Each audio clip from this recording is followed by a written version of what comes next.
Okay, magandang gabi po sa lahat. Kami po ay bumabati, congratulations po sa inyong masaya matagumpay na anniversary, no? And ako po ay naniniwala na natamo niyo po yung matagumpay, masayang anniversary dahil meron kayong malaking panalangin. Amen? Meron kayong revival. Amen? Meron kayong tulong-tulong. Meron kayong tulong-tulong. Amen. Praise the Lord. Meron kayong magiting na pastor. Amen. Na pogi. At ganun din ako. And salamat po sa pagkakalob sa atin ng Panginoon sa matagumpay niyong anniversary. Amen. And si Mami Chris ay physically po bulag yan. Pinanganak na siya ay bulag. Pero hindi po siya bulag sa katotohanan. Marami hindi bulag, pero bulag sa katotohanan. Amen. And si Mami Chris ay nakita nyo, no? Maganda ang boses, magaling maggitara.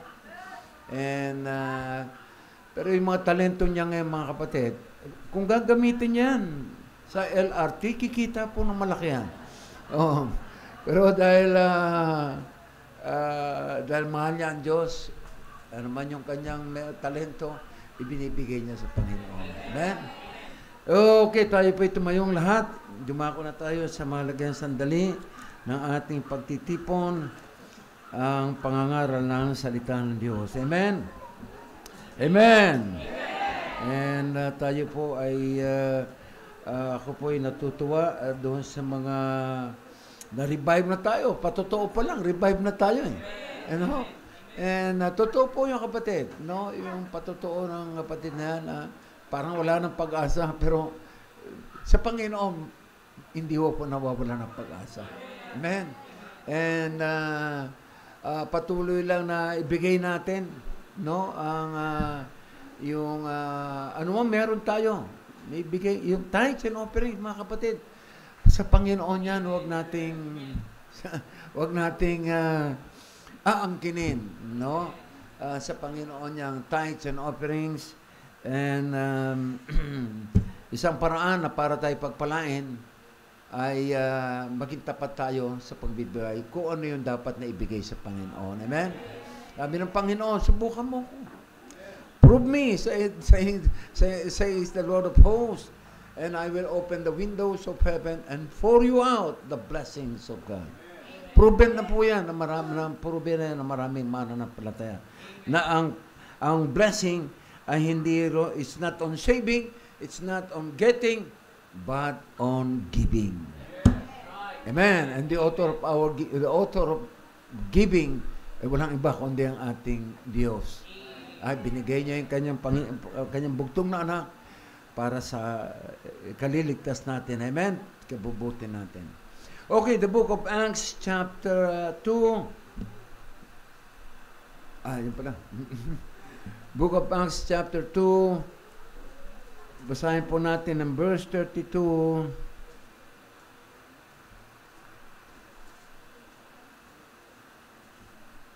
up to verse,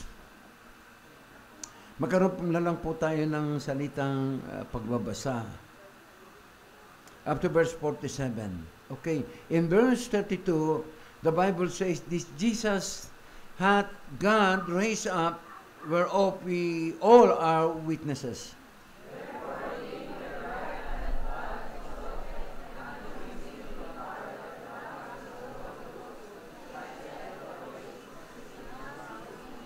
For David is not ascended into the heavens, but he said himself, the Lord said unto my Lord, sit thou on my right hand. Therefore let all the house of Israel know assuredly that God had made that same Jesus whom you have crucified, both Lord and Christ.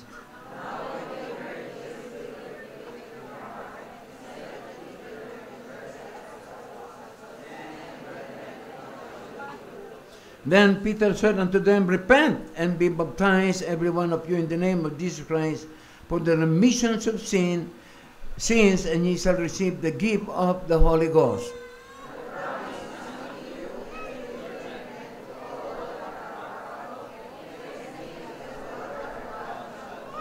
And with many other words did he testify and exhort, saying, Save yourself from this untoward generation.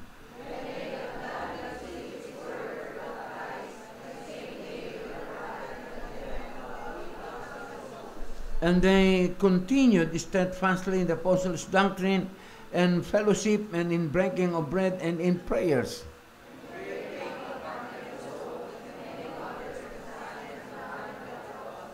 And all that believed were together and had all things common.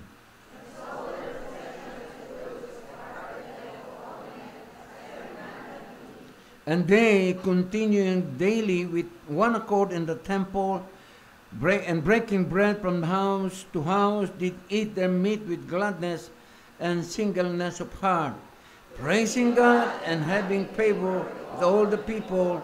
And the Lord added to the church daily such as should be saved. Tayo po ay manalangin. Dakilang Diyos na aming makapangyarihan sa lahat. Paano muli, salamat po o Diyos sa kabutihan niyo sa amin. Ibinigay niyo po ang inyong buhay para po sa aming kaligtasan. And salamat na kami maligtas, mabago ang buhay at magkaroon ng katiyakan ng buhay na walang hanggan.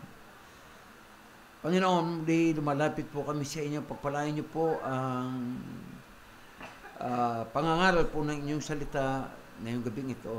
Diyos, nagpapasalamat din kami na masaganang tagumpay na ipinagkaloob niyo po sa simbahang ito, sa kanilang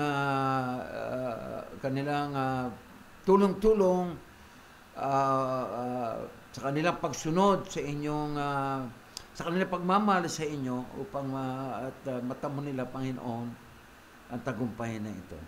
And salamat o Diyos kay Pastor Bong, sa kanyang family, sa members ng church na ito, na patuloy na masigla, gumagawa, matapat na naglilingkod sa inyo. Banal na Espiritu ng Diyos, bigyan niyo po pangunawa ang bawat isa. Tulungan niyo rin po ako, Diyos, pangangaral po ng inyong salita. Ito po aming dalangin at pasasalamat sa pangalan ni Jesus. Amen. Okay, tayo po yung makakaupo na, and nais ko na tawagin po yung aking may bahay, ay hindi pala, yung aking anak at saka yung aking apo. Hindi po ako mag-i-special number. Kami po ang kami po mag-i-special number ng aking anak at nag-iisang apo. Amen. Hello. Hello.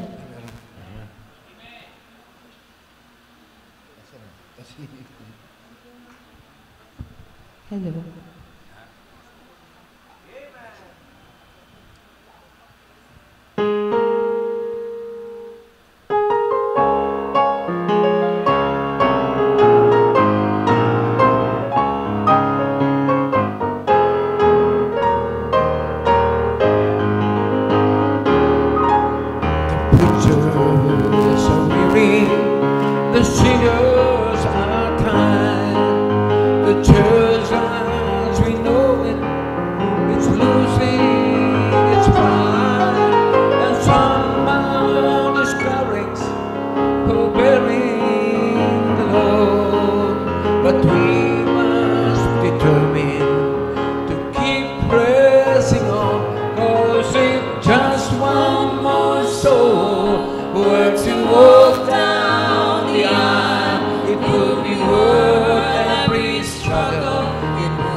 Sharing that Jesus is King, the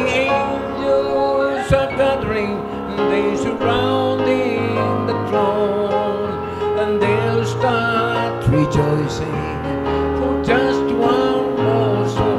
'Cause it's just one more soul who had to walk down the aisle. It would be worth every struggle.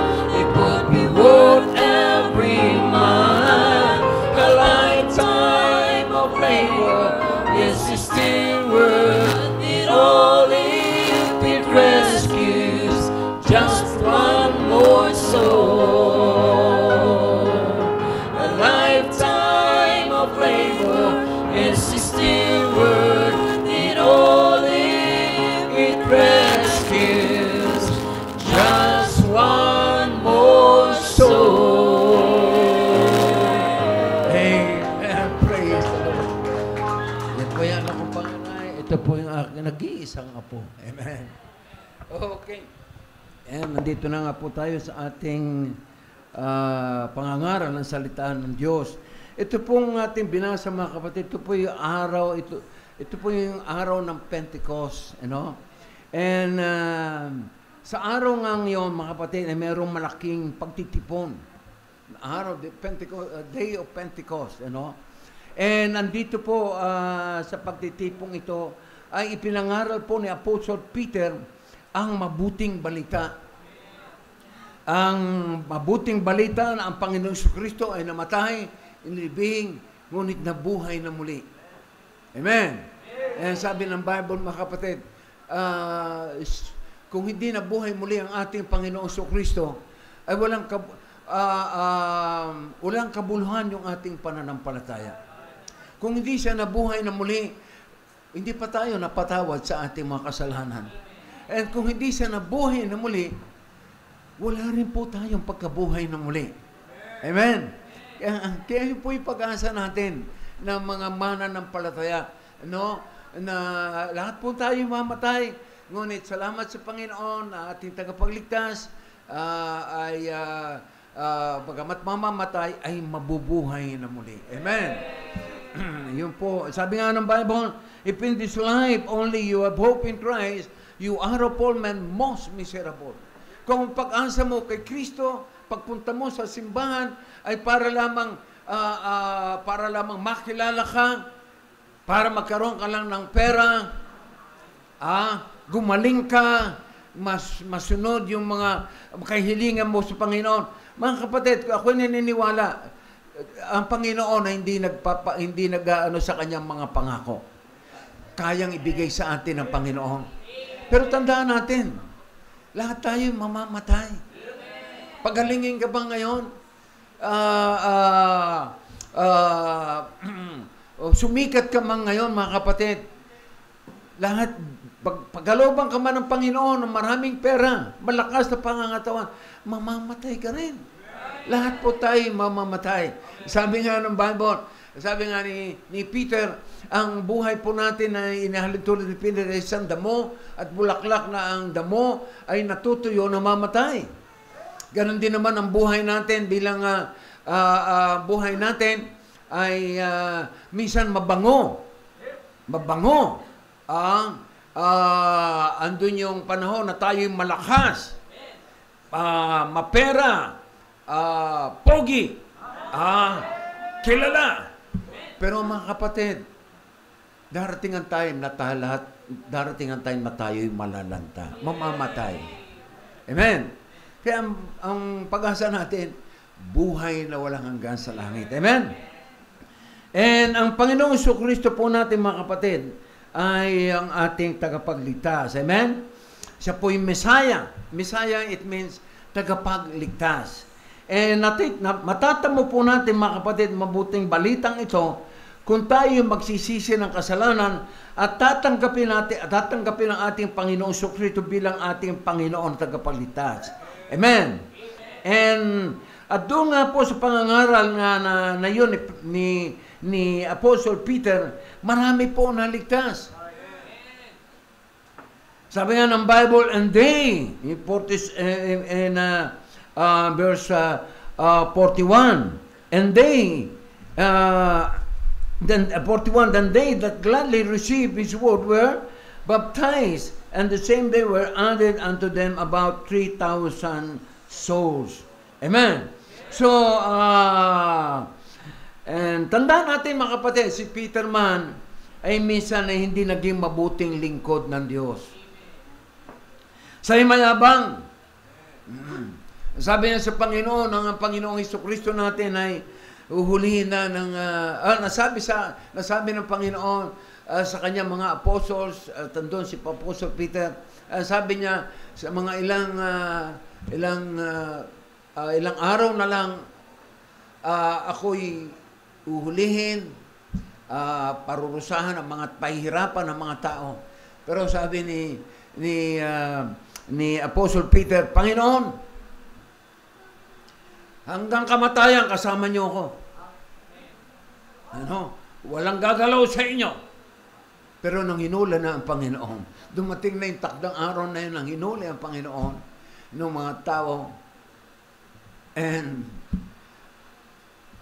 ano nangyari kay Peter? He denied Jesus 3 times. 3 times. Kinaila niya. Itong taong ito na nagsasabing hanggang kamatayan makakasama niya ang Panginoon. Pero dumating ang time nung hulihin ang Panginoon, he denied Jesus 3 times. And this panghuling nung sabihin sa kanya ng itong mga taong ito, di ba kasama mo ang Panginoong Hesukristo? Ay, hindi ko kilala yan. Pangalawang tanong, ganun din ang sinagot ni Peter. Ay, hindi ko kilala yan. Then, pangatlong tanong, sabi na, di ba kasama mo? Sabi niya, hindi ko nga kilala yan. Pegs man, mamatay man. And then, yung sinabi ng mga padela.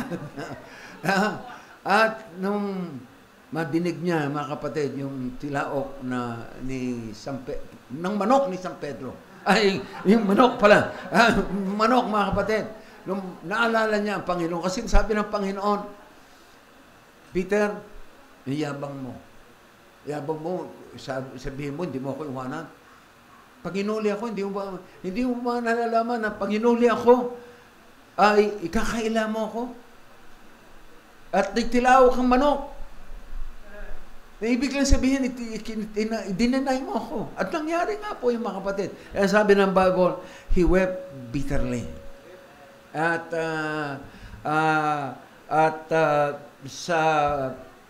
pag makikita natin mga kapatid, yung pangyayari kay Peter, ay hindi pa naging huli ang lahat sa kanya. Nagamit siya, napatunayan niya ang Panginoon na si Kristo ay namatay, ang libing, nabuhay na muli, at nakita niya na totoo ang Panginoong Kristo at nabago ang kanyang buhay. At nandito, ginagamit siya sa maraming taong para sa kaligtasan. Katulad po ni Peter, mga kapatid, ay kung tayo man ay hindi naging matapat sa Panginoon. By the way, si Peter ay pagkatapos na i-deny niya ang Panginoon, nakita niya na mali yung ginawa niya, humingi po ng tawad sa Panginoon. Napakalaga po ng pagsisisi ng kasalanan, paghingi ng tawad sa Panginoon. Yan po ay kababaang loob at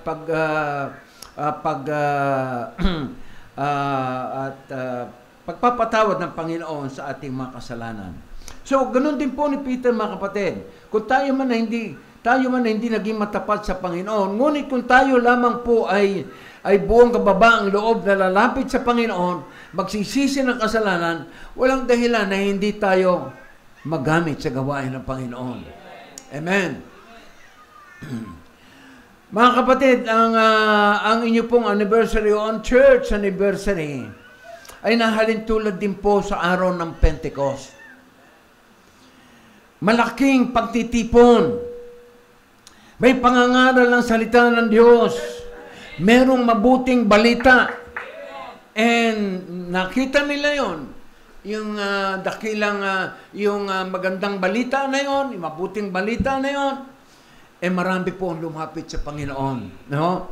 Nagsisi ng kasalanan at tinanggap ang Panginoon Kristo bilang Panginoon at tagapagligtas. Katulad nga ng nabanggit ng inyong pastor, no? Na 100 yata yung soul saved. is soul saved. And sabi nga ng Bible, mga kapatid, isa lang ang maligtas. Nagsasaya na ang kalangitan eh. There is joy in heaven over one sinner that repented. How much more yung 100? And mari sabihin natin, Pastor, ligtas kaya lahat yun? Aba, ang tungkulin natin mananampalataya, mga kapatid, ay ipangaral yung salita ng Diyos. Tanggapin, para sa maligtas, magsisi ka ng kasal, tanggapin mo ang Panginoong Kristo bilang Panginoon tagapagligtas. Ngayon, kung yan ay nagkukunwari, mananagot siya sa Panginoon, hindi tayo.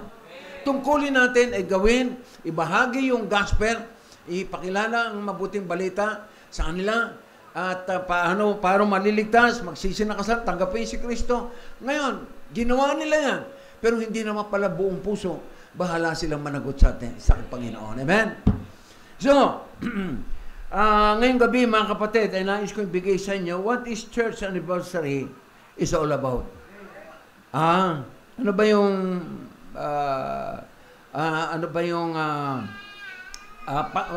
Bakit mayroong church anniversary?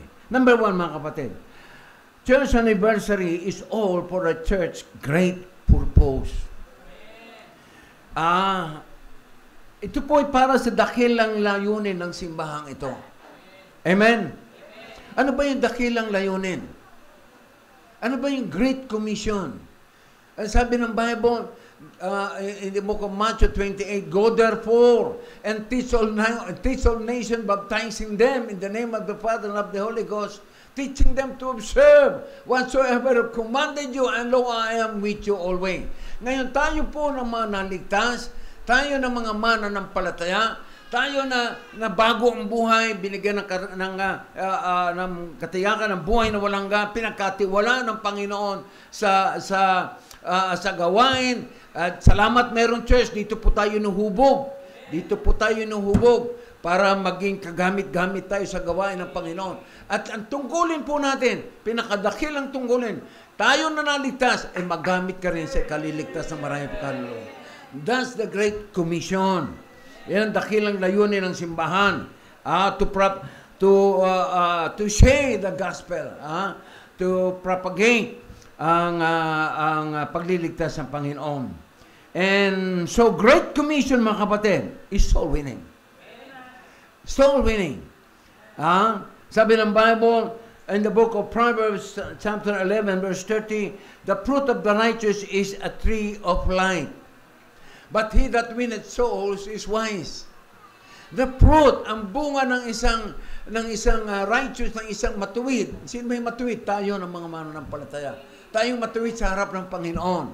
And sabi ng Panginoon, sabi ng Bible, ang bunga ng isang mananampalataya ay buhay na walang hanggan sa langit. Pero may kasunod po yun, mga kapatid. But he that winneth souls is wise.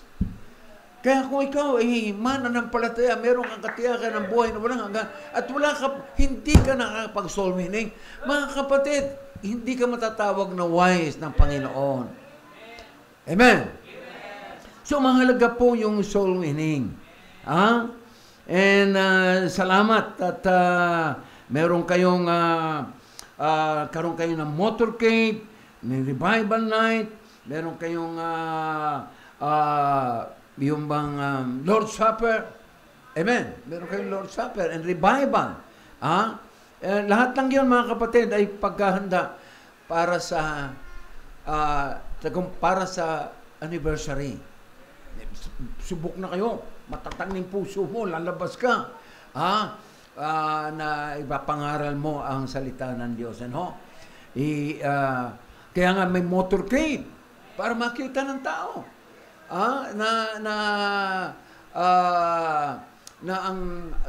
Ang Panginoong Jesucristo ay nagliligtas, nagbabago ng buhay. Amen? Kaya nga, yun po ang layunin, that's the church, layunin ng church anniversary. The great purpose of the church anniversary. It's all about soul winning. Mga kapatid, every time sinasabi po rito sa pulpitong ito, Soul winning is the main thing. Soul winning is the message of the Bible. Soul winning is the heart of the gospel. Soul winning is the very reason kung bakit bumaba dito ang Panginoong Kristo mula sa langit para tayo iligtas. Ang sabi ng Bible, for the Son of Man is come to seek and to save that which was lost. Tayo po lahat, mga kapatid, nililikha ng Diyos. Ngunit sabi ng Bible, naging makasalanan na palayo sa Diyos. Eh, bilang makasalanan, tayo po ay, ang kabayaran ng kasalanan ay kamatayan.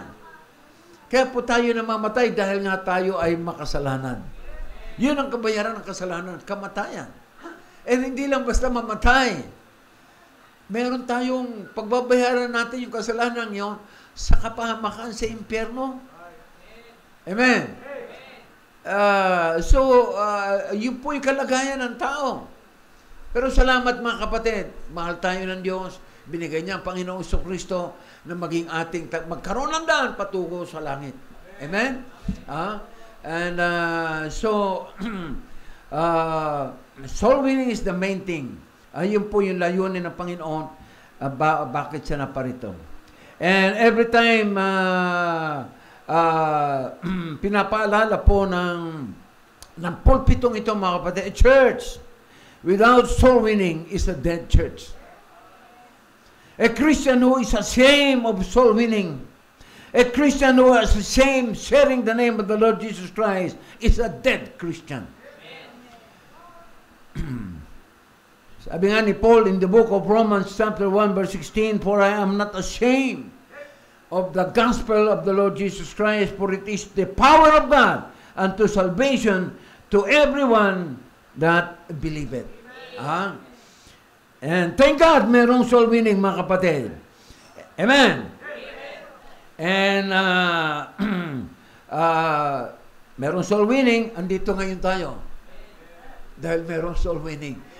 Mga kapatid, salamat sa mga taong ginamit ng Diyos na ibahagi sa atin ang gospel, yung mabuting balita, and naunawaan natin, na born again tayo, and tinanggap natin ang Panginoong Kristo at nagkaroon tayo ng pabago ng buhay. Nilagay rito sa church, binago, minold, tinuruan para mamuhay, and mamuhay ng kabanalan, mamuhay sa kalooban ng Panginoon, and magamit, mapagkatiwalaan pa ng Panginoon. Amen? Kaya nga, salamat sa mga tao ngayon. Salamat, mayroong soul winning. Andito tayo ngayon. Ikaw naman, andito, naligtas, magamit ka rin sa soul winning. Amen? Mga kapatid, ano na kaya kung walang soul winning? Ano na kaya kung walang nag-share sa atin ng gospel?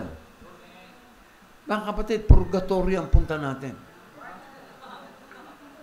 Oo. Yung natutunan natin sa kabila eh. Kaya sa kanila, okay lang. Okay lang. Natutunan natin, kaya okay lang. Mali. Andun na pwede sabihin andun yung pwede nating sabihin, na marami na gawin ko na yung magagawa ko. Gawin ko na yung gusto kong gawin dito sa kasi doon sa kabilang buhay ay walang bear. Kaya gawin ko na rito. Amen. Anyway, pwede akong maligtas. Pagpa-pray lang ako, ay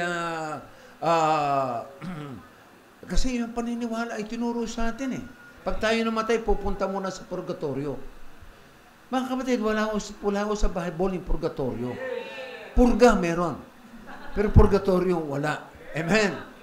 And Luke 16, kung basahin po ninyo, napakaganda pong pagpapaliwanag ng Panginoong Kristo patungkol sa magiging kalagayan natin pagkatapos na tayo mamatay. Andun si Lazarus, ipulubing si Lazarus, at saka yung mayaman. No? Sabi ng Bible na si Lazarus, bagamat pulubi, ay dinala sa bosoms ni Abraham. Ibig sabihin, nasa langit. And yung mayaman, bagamat mayaman, ay ano sabi ng Bible? Dinala saan? Sa impyerno. And in hell, being in torment, mainit doon. Bakit siya napunta doon? Kasi nga, wala siyang relasyon sa Panginoon. Ang pagliligtas ng Panginoon, mga kapatid, ay hindi po sa mga patay. Wala na tayong magagawa sa mga patay. Ang pagliligtas ng Panginoon sa mga buhay. Kaya mahalaga yung soul winning. Ngayon na, habang buhay yan, siram mo ng gas, pakilala mo si Kristo, na yan ay makaklasa. Pag yan namatay, mapuntas, meron siyang katiyakan ng buhay na walang hanggan. Amen? Hindi pag namatay Kaya nga, sa pinanggalingan natin, sumalangit nawa. Di ba? Sumalangit nawa. Ibig sabihin, walang katiyakan ng buhay na walang hanggan.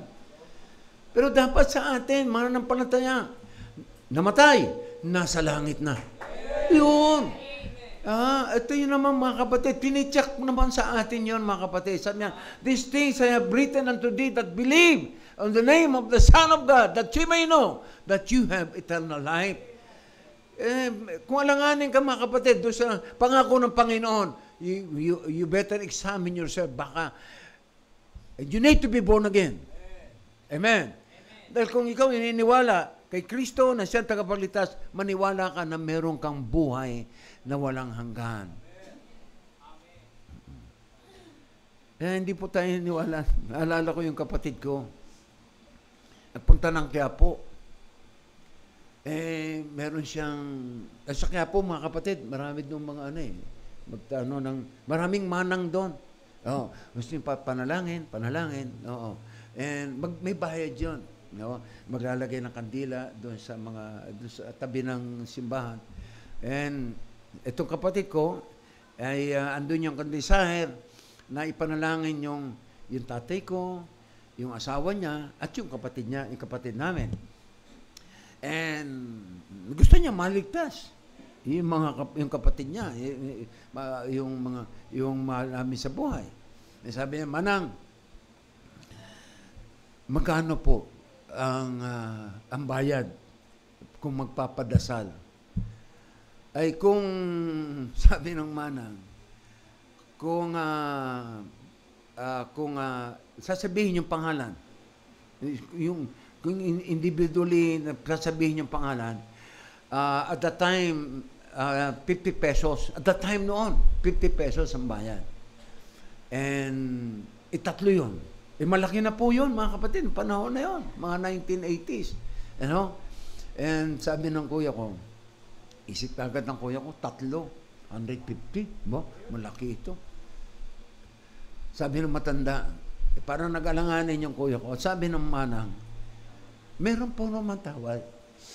Meron pa naman tawad. Tatlo, 100.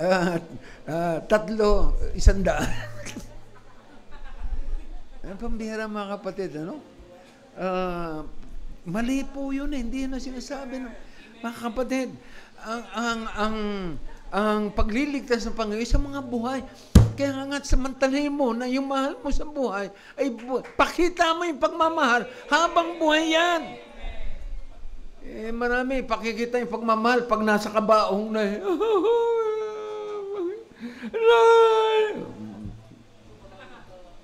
gintuman niyang irigalo mo para sa kabaong ng nanay mo o ng tatay mo, magbigyan mo man ng napakahalagang bulaklak yan, hindi niya na ma-appreciate yan. Kaya yun ang sinasabi ng Bible, mahalay natin hanggang maaga pa. Amen. So, hindi tayo wala purgatorio, mga kapatid, ha? Amen. And, so, yun po, ang layunin ng church anniversary. Bakit mayroon church anniversary?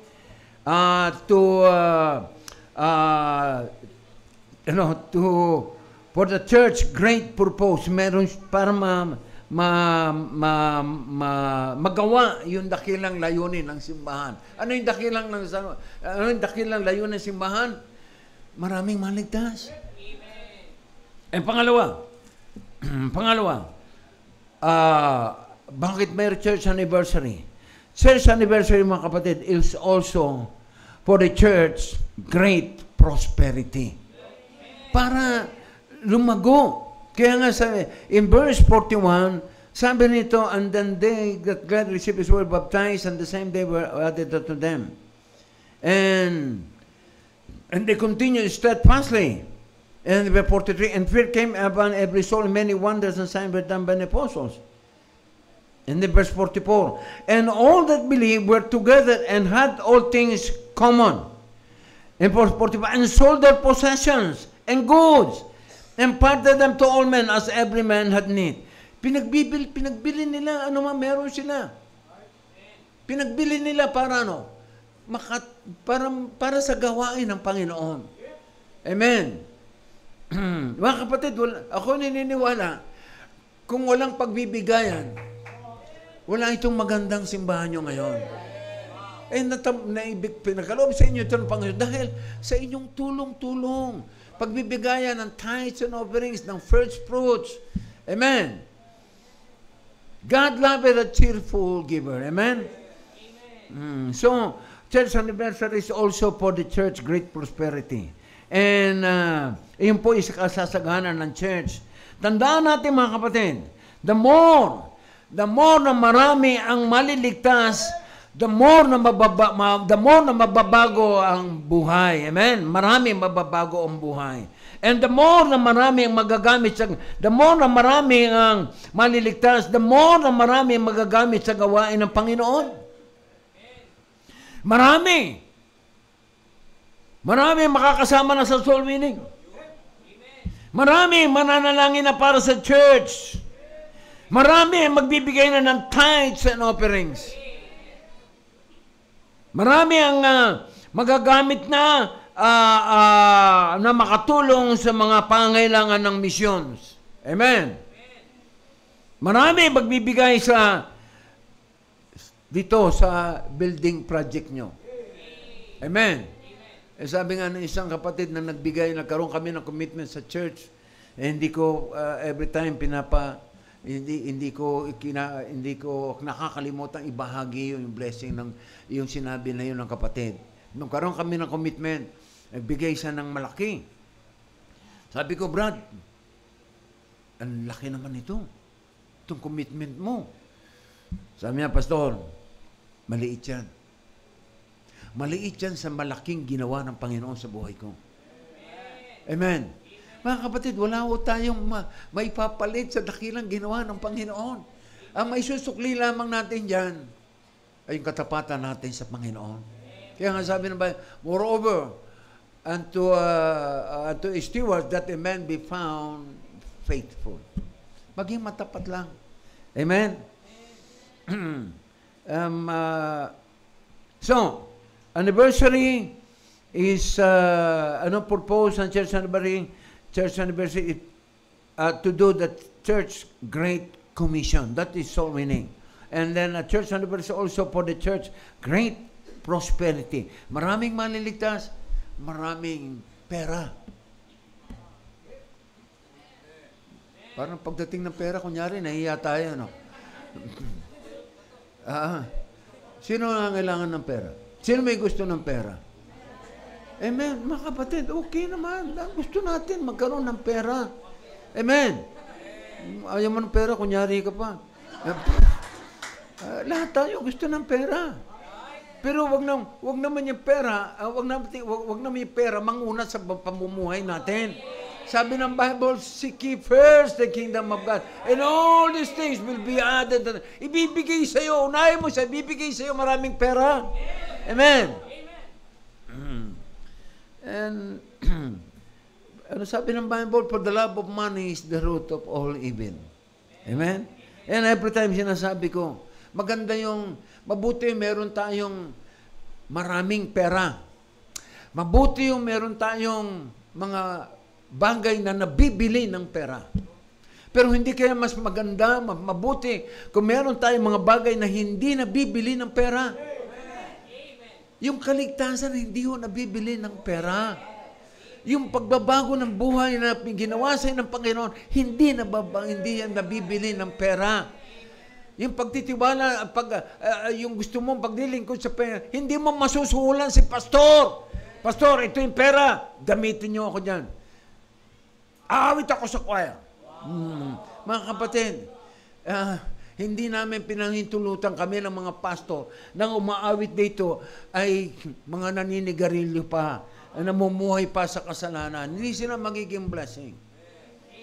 Amen. So, anniversary, the church anniversary is all for the church great purpose, soul winning, and then church anniversary is also for the church great prosperity. Amen. And then the last na tayo. Last tayo. Oo nga. Church anniversary is all for the church great passionate God. Amen? Ang anniversary, ginagawa natin para matuwa ang Panginoon. Dito tayo mga kapatid, mapalad na po tayo mga kapatid. Pag namatay, sa langit ang punta natin. Ang ating, kaya narito tayo, salamat, may simbahan, may salita ng Diyos, nakakapamuhay tayo ng masaya sa Panginoon. Yun po yung blessing. Ano man ang kalagayan mo, meron ka man o wala, masaya ka sa Panginoon. At kung wala ka man, hindi ka pababayaan ng Panginoon. Amen. And binigyan ka ng malaki, maraming pera, gamitin mo naman yan sa Panginoon. Amen. Narito tayo not to please ourselves. Na-please na tayo ng Panginoon eh. Narito tayo not to please others. Narito tayo mga kapatid, naglilingkod sa Panginoon to please God. To please God. Para sa kaluluwalhati ng ating Diyos. Amen? And so yun po mga kapatid, para sa kaluluwalhati ng Panginoon. Sabi nga ng Bible, in Revelation chapter 4 verse 11, Thou art worthy, O Lord, to receive glory and honor and power, for Thou hast created all things, and for Thy pleasure we are created. Salamat, dinilikha tayo ng Panginoon. Amen. Huwag ka masama ng loob kung ganyan ang mukha mo. Tanggapin mo yan. Sa Panginoon, lahat ng si Mami, pinanganak na bulag. Pero blessing sa atin. Amen. Sabi nga ng Panginoon, sabi ng tao, Panginoon, bakit naging bulag? Naging bulag itong taong ito. Kasalanan ba ng nanay niya? Kasalanan niya? Wala. Sabi ng Panginoon, walang may kasalanan sa kanila. Bakit naging bulag yan? Pinahintulot ng Panginoon, maging bulag yan para ano? Para mag-glorify sa Panginoon. Para maluwalhati ang Panginoon. Amen. Si Mami Chris bulag. Pero masaya siya sa Panginoon. Amen. Nagiging blessing siya. Ikaw, hindi ka lang nabigyan ng baon mo. Wala na. Napagalitan ka lang ng mama mo. Ayaw mo na magsimba. Amen. Kaya ikaw, may problema. Nakikita mo malaking problema mo sa buhay mo. At nakita mo si Mami na bulag, umaawit. Nakikita mo yung sarili mo na sa Panginoon may pag-asa. Amen. To glorify God. Do all, sabi nga ng Bible, in 1 Corinthians chapter 10, do all to the glory of God. Gawin natin ang lahat para sa kaluluwalhati ng Panginoon. Amen? And ginagawa natin to mga kapatid dahil mahal natin ang Diyos. Amen? We love God because He first loved us. And sabi ng Panginoon, He that knoweth love, knoweth that God, for God is love. Amen. Kung hindi ka marunong magmahal, hindi ka marunong magpatawad. Kasi ang pagmamahal, mga kapatid, ay pagpapatawad. Kasama doon ang pagpapatawad. Sabi ng Bible, sabi ng Panginoon, if a man say, I love God and hated his brother, he is a liar. Sinungaling. Sino man nagsabing mananampalataya na, mahal ko kayo, Panginoon. Sabi ng Panginoon, sinungaling ka. Yung kapatid mo na nakikita mo, hindi mo magawang patawarin, hindi mo magawang bahalin. Ako pa na hindi mo nakikita. Mga kapatid, napakabuti ng Panginoon. No? Yung pag-ibig, tinuturo sa atin. Ano ba yung pag-ibig? Pagmamahal. Amen. Hindi yung, pastor, kasi tigas ng ulo eh. Oo, andun yung disiplina. Sabi nga ng Bible, be angry but sin not. Pwede tayo magalit, lalo sa mga anak natin. Hindi sa anak natin, halimbawa, nagkamali. Pwede tayo, kawan, tigas ng ulo mo, ha? Huwag mong gagawin yan. Paluin mo rin to. Hindi yung, tigas ng ulo mo. Palalasahin kita sa bahay ko. Tigas ng ulo mo. Sumunod ka. Minura pa. Tama ba yun, mga kapatid? Hindi ganun, walang pagmamahal doon. Sabi nga ng Panginoon, gawin mo, pakitaan mo ng mabuti yung masama. Gawa mo ng mabuti yung masama. Amen. Sabi ng isang member namin, babae, pastor, hindi na nagsimba. Bakit? Binisita namin. Kapatid, bakit? Tagal na. Kumusta na po? Hindi kayo nagsimba. Pastor, kasi itong asawa kong ito ang tigas-tigas ng ulo, lasing ng lasing. Wala namang pagbabago. Ilang beses ko naakay sa church. Minumura ko na nga, pastor, pero wala pa rin, walang pagbabago. Sabi ko, minumura mo pala eh. Paano? Sabi ng Bible, gantihan mo ng mabuti yung masama. Ano gagawin ko, pastor? Di paglalasing, punasan mo ng mainit na, hot water. Oo, hot water. Ngayon, pag matigas pang ulo, buhos mo yung mainit. Hindi naman. Patay. Pakitaan mo buti. Hindi, may pray. Asawa mo yan, di mo naman kalaban yan eh. Panginoon, andyan, lasing yan. Pag-pray mo, Panginoon, sana sa this coming Sunday, makasama ko yung aking husband sa church. And then, nakikinig siya. Panginoon, dalahin ko po na hindi na siya maglalasing pa. Sana mabago na siya, Panginoon. Ako naniniwala, mga kapatid, panalangin niyo, may magagawa yun. Nagagawa pang, hindi, umuwi ka pa. Umuwi ka pa. Wala na, patay na. Gantihan mo ng mabuti yung masama. Amen. So, marami akong kwento dyan, mga kapatid. Pero maaabutin tayo na maming kasi. Sa mga mag-asawa, yung problema ng mag-asawa. Marami akong yan. Oo. And, mga kapatid, ang church anniversary ay para sa ikaluluwalhati nga ng Panginoon. Dahil nagagawa natin to dahil mahal natin ng Diyos. In the book of Psalm 61:6 verse 12, what shall I render unto the Lord for all His benefits toward me? Ano may susuli ko sa Panginoon?